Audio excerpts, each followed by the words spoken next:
Nobody warns you about what happens after you become the smart one. Not when you're young and the label feels like a gift. Not when people start coming to you for answers. Not when you realize, somewhere along the way, that you've stopped being a person and started being a resource. By the time you notice the cost, you've already been paying it for years. At some point, being smart stopped being something you did. It became something you had to protect. And everything you've built since then has been shaped by that one quiet shift. There's a moment most intelligent people can identify, even if they've never put words to it. It's the moment they stopped asking for help. Not because they didn't need it, but because needing help stopped feeling like a normal human experience and started feeling like evidence against them. Evidence that the label was wrong. That if they admitted they were lost, something important would break. In how others saw them, and more dangerously, in how they saw themselves. This is the hidden cost nobody talks about. Not the pressure to perform, not the loneliness. The specific, quiet, exhausting work of protecting an identity you never asked for but can't seem to put down. In the 1970s, psychologist Carol Dweck began studying why some children gave up when things got hard and others pushed through. What she found wasn't about intelligence. It was about what children believed intelligence meant. Children praised for being smart developed what she called a fixed mindset. They began to see intelligence as a fixed trait. And because of that, they became terrified of failure. Because failure didn't just mean getting something wrong. It meant the trait wasn't real. Here's what rarely gets talked about. The fixed mindset isn't just a learning problem. It's an identity trap.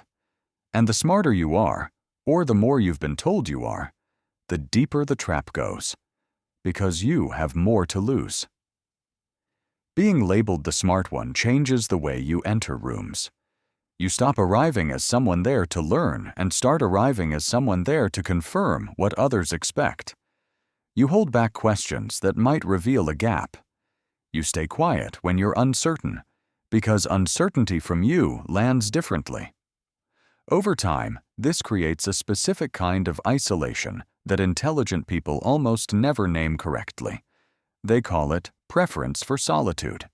They call it introversion.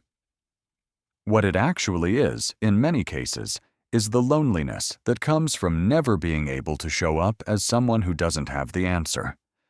Research on ego threat shows that people who feel their sense of self is under attack become more defensive, less open to new information, and significantly worse at collaborative thinking. For highly intelligent people, that threat is almost always running in the background, not because they're arrogant, but because the identity of being smart is one of the earliest identities they've ever had. It was there before the career, before the relationships, before any adult sense of self.